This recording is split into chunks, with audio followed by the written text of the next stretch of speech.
Sherram ari hehe? Nuko yabajije itsinda ry'abagabo bari babushywa amaboko n'amaguru bapfukamishijwe hasi batakamba cyane ngo ntabice. Mu kanya gato gusa kakurikiyeho 22 muri bo uyu mugore yari amaze kubarasa, abandi bicwa nabi cyane baterwa ibisongo, abandi abaca ubugabo. Uyu ni umugore witwa Phoolan Devi wari umaze gukora ubwo bwicanyi ndengakamere bwahabije abahindi bose, ariko ntibwari n'ubwicanyi gusa, ahubwo kwabaye kumwe mu guhora gukomeye no kwiha ubutabera ko ari kumaze kugerwaho. Inkuru ye yabaye indi yende mu karengane kose yagiriwe, karangiye nawe abaye uwo Yesu umwamikazi w'amabandi yose n'abagizi ba nabi bayogoje ubuhindi mu gihe kinini. Ashinga imitwe myinshi y'ayo mabandi yarashinzwe gusahura no kwambura abakire imitungo yabo n'amafaranga bigashyirwa abakene. Phoolan Devi wo mu bwoko bw'abasuzugurwaga cyane n'abandi bita intouchable, nta ugomba kwegerana nabo, yakingiranywa ahantu hamwe imyaka myinshi mu buto bwe asambanywa n'itsinda ry'abagabo nabo baramabandi imbere ye. Aho kuriya nawe yahisemo kubibandika zirikuru. Leta imwe yose mu Buhindi yarayiyogoje, inyuma ye n'umuriro n'imivu y'amaraso gusa yasize, ahereye ku itsinda ry'abagabo bari baramugize umucakara basambanya. Nyamara muri ibyo byose nugira ngo nibyo byose byagenze nabi gusa, kuva ku mukobwa n'umwangavu wari ukiri muto ahinduwe umucakarakazi wo gusambanya yabashije kubyivanamo atyo n'abahinduka umuyobozi mukuru w'andi mabandi menshi y'akazi, banamwita umwamikazi wayo. Ahubwo ibyagarukiye aho byanarangiye asahura abakire aho yanyuze hose, ibyabambuye akabifashisha abakene, aragenda aramamara bidasubirwaho mu Buhindi bwose, baranamutoye yabo umudepite mu nteko ishinga amategeko. Dore inkuru ya Phoolan Devi, umwamikazi w'amabandi yose y'abahindi mu bihe bye. Ntukibagirwe kandi gukora subscribe niba utarayikora, kugira ngo nawe ako kanya ujye uhita ugerwaho n'ibiganiro byacu, ibindi ukabisanga nanone ku zindi mbuga rusange zacu MMO kuri Facebook na X, Muhire Munana official kuri Instagram na TikTok. Yavutse mu 1963 asanga yararangije gucibwaho iteka, agomba kubaho mu bukene n'ubucakara ubuzima bwe bwose nta kundi byagenda, kuko yari uwo mu muryango w'ubwoko bigomba kugendekera uko bwo hasi mu gusumbana kw'amoko y'abahindi. Abashudra bagomba kuba abakozi b'abandi hafi nk'abacakara. Ibyo ntacyo yashoboraga kubikoraho, nuko yavutse niko yisanze. Kenshi yaba icyo bakeshaga imibereho yabo no gucuruza amase bumishaga agahindurwa ibicanwa byo gutekesha. Kuva ku myaka 4 gusa Phoolan Devi n'ubundi mu cyaro cya Gorakhpur yavukiyemo yagombaga kujya gukora mu mirima no gutunganya amase nk'abandi bashudara bene wabo. Nyamara akigera imyaka 11 gusa mu 1974 umuryango we kubera ubukene bari barimo bemeye kumushyingira umugabo w'imyaka 33, maze ku ngufu aramujyana nawe ngo abahe inkwano zibabeshaho. Byabaye nko kumugura no kumugurisha, yabishyuye nk'imwe igare n'amarupi y'ijana gusa. Uyu munsi ayo ahwanye n'amadolari hafi 36 yonyine. Uwo mugabo yamujyanye we aramukingira n'aba bantu ku ngufu mu gihe cy'imyaka 3, akanamuhondagura bikomeye. Rimwe Phoolan yanga kuryamana nawe, umugabo noneho yenda kumwica, amubwira ko yamuguze n'ababyeyi be kandi yamutanzeho imari ye. Yaramukubise aramuvunagura amugira intero, ubundi araterura ajya kumujugunya ku muhanda yenda gushiramo umwuka. Yasubiye iwabo, ariko agezeyo yamaganirwa kure. Mu mico yabo ubwo yarahindutse umugore wananiranye, utamaje ababyeyi n'umuryango wose, udashobotse mu bandi. Ntaho yashoboraga kunyura ngo hazagire n'uwemera kumuramutsa cyangwa kwegerana nawe gusa. Bamuhatiye gusubira ku mugabo we, arabyanga ahinduka ikigenge. Ariko amahitamo yari asigaranye nabwo yarabiri yonyine, kwihorera cyangwa kubindaya nta kindi. Ibyo byose nyamara Phoolan yarabyirengagije, ahitamo kwegumira iwabo.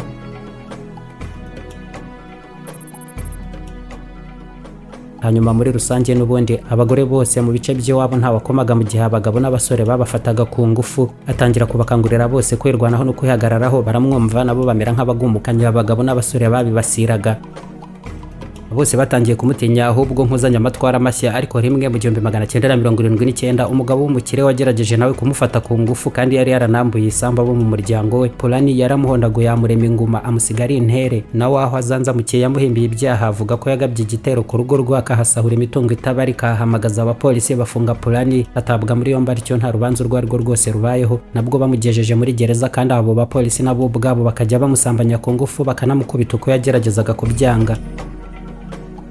Yujuje imyaka 16 bisa naho ntacyo atabonye, nta kitaramubayeho mu karengane kose n'ivangura rishoboka mu Buhindi.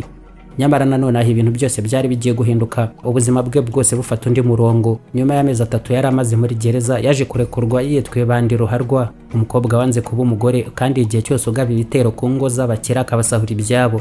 Nuko izina rye n'ibyo yashinjwaga byose byageze mu matwi y'undi muyobozi mukuru w'agatsiko k'amabandi, ariko noneho nyayo koko. Uwo ngo yumvise ashaka kubona uyu mukobwa, nk'ibisabisabirana akibwira ati umukobwa bavuga uko wibandikazi Ruharwa nta kuntu rwose ataba umugore wanjye, ahubwo cyangwa nanone ngo abarizwe mu itsinda ryanjye, niho umwanya uri nta handi.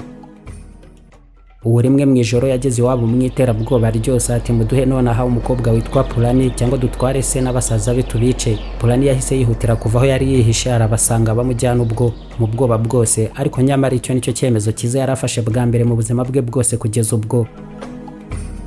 Nyamara Phoolan Devi ntiyari ni bandikazi, ahubwo yari umukobwa wabayeho uko yirwanaho gusa nahangana n'akarengane kose yagirirwaga, ariko bwana Vikram chef w'ayo mabandi yaraje kumujyana yagendeye ku byo yabeshyerwaga gusa kugira ngo bakunde bamufunge.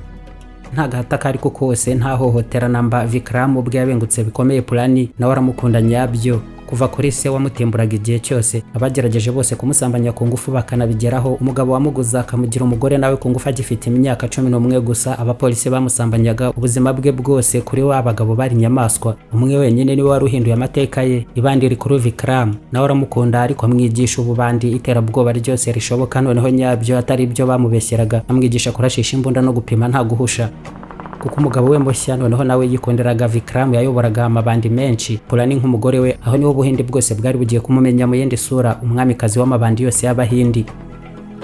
Phoolan Devi wakuriye mu bukene bukabije cyane no guhezwa, ingufu zose z'ububandi bw'umugabo we Vikram yazibyaje umusaruro, afata amatsinda magari y'ayo mabandi, ayobora ibitero byinshi by'umusubirezo hirya no hino mu Buhindi, asahura abakire imitungo yabo mu iterabwoba ryinshi, abambura amafaranga atabarika, akajya byose kubifashisha abakene bene wabo n'abandi.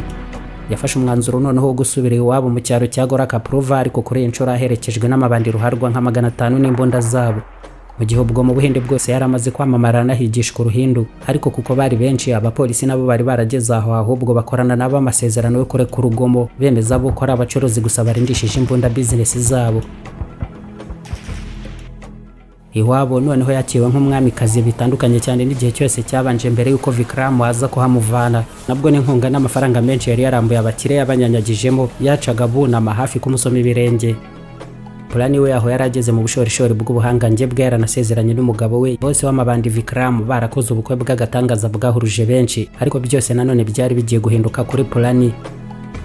Umwe mu mabanda akomeye yayoboraga Sherlam wari wo mu bundi bwoko bwubashywe, ntiyigeze yiyumvisha ukuntu Vikram yashakanye na Phoolan akabahindukira nawe bose kazi.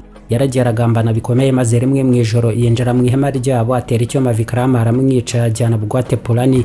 Ubwo hari mu 1980 amwerekeza mu bice bya Behimai ahabarizwaga abakire benshi yasahuye. Bamufungiye aho, ariko nabwo benshi muri bo bakajya bamusambanya ku ngufu. Bamumaranye iminsi 23, ariko nawe yiyemeza ko nahava azahorera umugabo we Vikram akarembura Sherlam wamwishe na bene wabo bose. Aho byarangiye Phoolan abacitse ahongera kuwundi umuyobozi mukuru w'amabandi wari inshuti yabo bwana Baba Mustakim, wamwakiye neza baranamuvura arakira. Mustakim niwe wamusabye kudasubira kuyobora amabandi yahoranye n'umugabo we, ahubwo agashinga irindi tsinda, ndetse yamuhaye n'abarwanyi be bake bo gutangirana nabo. Nuko byagenze Phoolan yaba yongeye kubona andi mabandi ategeka, ariko noneho mu mujinya wose wo guhora, nicyo yari agambiriye noneho cyane kurusha n'ibindi byose bijyana no gusahura. Izina rimwe ryonyine gusa niryo yari afite mu mutwe we, Sherlam. Tariki 14 mu kwa kabiri ku 1981 nibwo yayoboye amabandi ye berekeza muri Behimai kumushakayo, yitwaje imbunda zose zishoboka n'amagana y'abarwanyi. Bahize hasi no hejuru Sherlam ati nintamubona ndabarimbura burundu, ahubwo ntawe nsigari muzima. Abarenga 50 baraboshywe, abanyuzamo amaso yibuka neza 22 muri bo ko bose bamusambanije ku ngufu ubwo bari baramufungiye aho muri Behimai. Yabarasha amasasu menshi cyane, agashyira mu mbunda, kongera gupakira amanda, agakomeza kubarasa, mu gihe andi mabandi yarayoboye yateraguraga abandi bisongo babaca n'ubugabo. Madamu Phoolan aho yaramaze gukora ubwicanyi buhambaye butigeze bugerwaho na rimwe mbere mu rugomo rwose rwakorwaga n'amabandi muri leta ya Uttar Pradesh mu Buhindi. Ntibyarangiriye aho, iminsi yakurikiyeho Phoolan yazengurutse hirya no hino mu Buhindi asahura abakire ibyo ashyira abakene. N'abagore benshi nabo bari basigaye bamushyira ibirego byabo, bakamutongera agatoki abagabo babasambanije ku ngufu, akabahigana akabarasa nta rundi rubanza urwo arirwo rwose rubayeho. Uttar Pradesh niho byinshi muri ibyo yabikoreye, ariko naho araharengagera no mu zindi leta nyinshi mu Buhindi. Mu gihe abandi nabo bakomezaga kumugezaho ibirego birimo n'ibyaba bashimutiye abakobwa cyangwa babambuye ubutaka, babiciye abantu ndetse n'ibindi, agakoranya igihe cyose amabandi ye bakajya kubashaka hose kugeza bababonye nabo bakabarasa bakabica. Mu Buhindi hose bari bamaze kumumenya, abakene n'abigirizwagaho nkana bose basigaye bamuramenya nka kimwe mu bindi bigirwamana byinshi basenga. Ubwo muri rubanda benshi basanzwe yarashyigikiwe bikomeye, ariko imbere y'amategeko yarahinduwe umwanzi nimero ya mbere ku butegetsi, no wagumutse kuri systeme y'amakaste nk'amoko Abahindi babarizwamo kuva kera. yarahizwe bukware hose mu gihugu, ariko nanone hari miliyoni nyinshi z'abahindi bamusingizaga. Yari yitwaje imbunda, ayoboye amabandi menshi cyane, ntaho bari kumuvana gutyo gusa mu buryo buboroheye, mu gihe n'abaturage benshi bamuhaga amakuru yose bagakomeza no kumuhisha ngo batamufata. Bwacya buri gihe akaba yakoze irindi bara, ubutegetsi bwarashobewe baramubura burundu. Mu gihe cy'imyaka 3 ahigwa bukware, noneho nawe yararushye. Tariki 12 mu kwa kabiri mu 1983 yishyikirije ubutegetsi. Abapolisi 300 bahurura baje kumwakira kuko bari bafite nanone ubwoba ko asanga ari igitero yari yateganije kubakoraho mu mayeri. Intambara yo guhora yarangiye atabashije kubona Shriram wamwiciye umugabo Vikram, nawe akamuhohotera bitavugwa. Yajyanywe mu rukiko acibwa urubanza aho yarezwe ibyaha 48 byose, akatirwa gufungwa imyaka 8. Yari yaramamaye cyane ku buryo muri gereza yakiraga abanyamakuru mpuzamahanga benshi bahurijwe n'inkuru ye, abanditse ndetse n'abatangiye kumukoraho za film. Abaturage uruhuri bavaga imihanda yose mu Buhindi baje kumusura muri gereza, abandi baza kumushimira bakamushyira n'amafaranga yarundanije na yaba menshi. Ubuyobozi bwa gereza bwari bwarashinze ishami ryihariye rikurikirana ibyo yahabwaga n'abashyitsi be. Aho muri gereza kandi nawe niho yaboneye umwanya noneho wo kwiga gusoma no kwandika. Imyaka 8 yarashize nabwo ntiyarekurwa, afungurwa ahubwo hashize imyaka 11. Yasohokanye amahame mashya yarahinduye uburyo urugamba rwe rwo guhindura sosiyete no guharanira uburenganzira bw'abagizwe abacereretse mu bandi bahindi arukomeza mu mahoro. Aho yari amaze kuzuza imyaka 33 y'amavuko, yashinze ishyirahamwe rigari ryigishaga abantu bo muri ayo moko yo hasi kwerwanaho no guharanira uburenganzira bwabo. Naryo rirakura cyane rihinduka nk'ishyaka rya politiki mu yandi, kuko aricamo kandi ahinduka umunyapolitiki kazi mu myaka 2 gusa yakurikiyeho.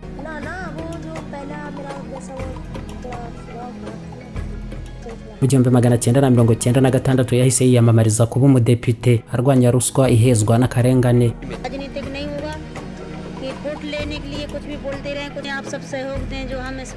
Amatora nta kabuza yarayatsinze abadepitekazi nk'uko yabishakaga kandi anashyigikiwe cyane na benshi. Yubakishije amashuri menshi mu bice by'icyaro, imihanda n'ibindi, anageza henshi amashanyarazi.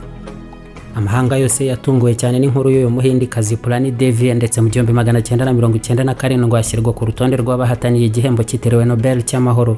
Ni miliyoni nyinshi z'abaturage b'abahindi bo mu moko yo hasi mu ivangura ryaho ribagabanyamo ibice bamugiye inyuma bamwibonamo. Umwe muri bo bamugize intwari yabo kuko yatenyutse cyane kandi akanahangana n'iyo migenzereze no ku ngufu z'urusasa, ahubwo kandi ari n'umugore, ibintu n'abagabo batatinyutse.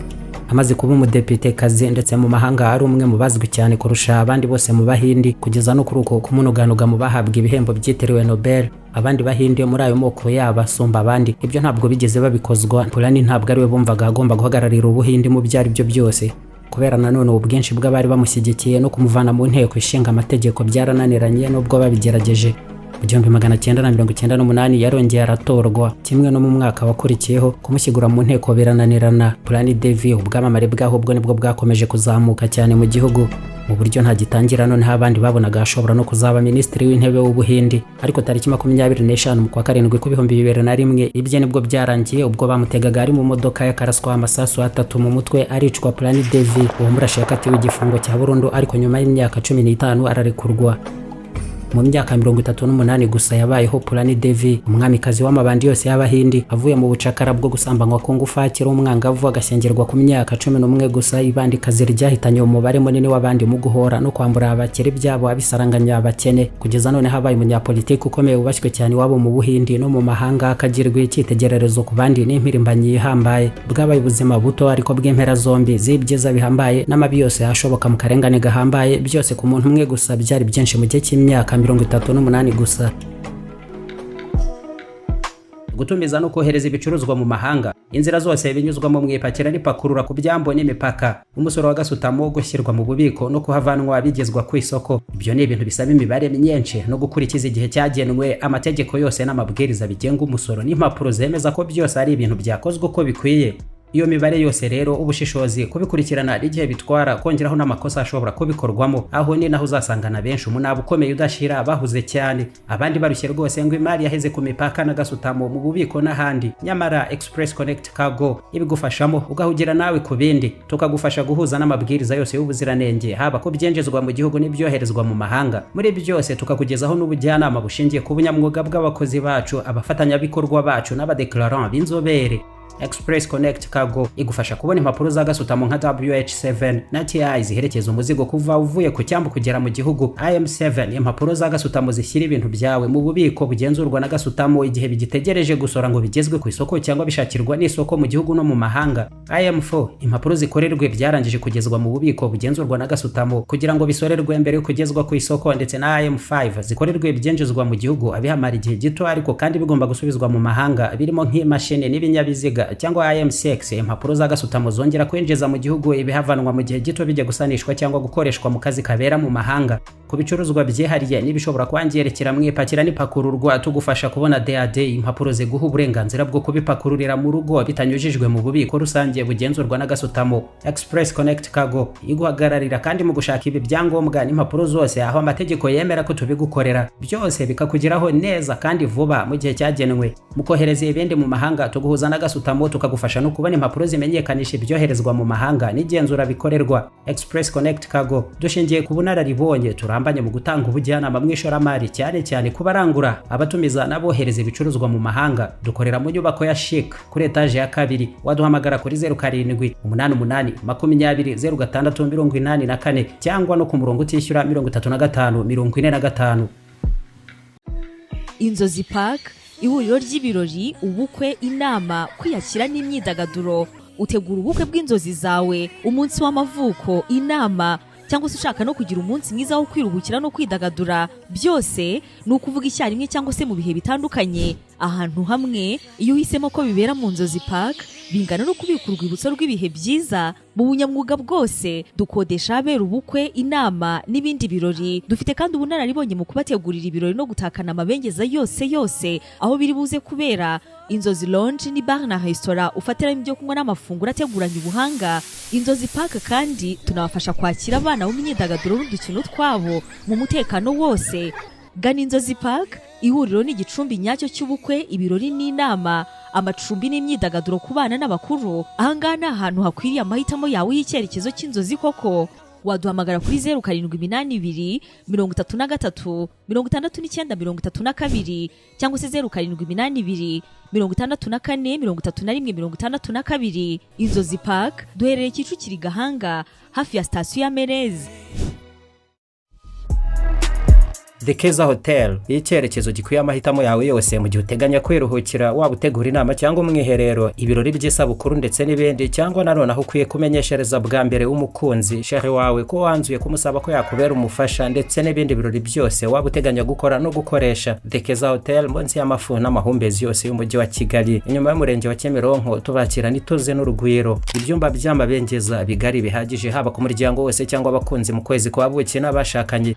Ibinyobwa n'amafunguro yacu ateguranye ubuhanga buhanditse bujyanishwa n'indyo mwihitiramo ubwanyu. Ibyumba byinshi by'inama, piscine nziza, cyangwa no kubashyikiriza amafunguro n'ibinyobwa ahandi hose mwakorera ibirori n'inama, cyangwa se kubafata ku kibuga cy'indege no kubaherekeza tubasubizayo. Kuri booking n'andi makuru yose ukeneye, sura urubuga rwacu cyangwa uduhamagare utwandikire kuri izo nimero za telefone na email. Murakaza neza muri The Keza Hotel.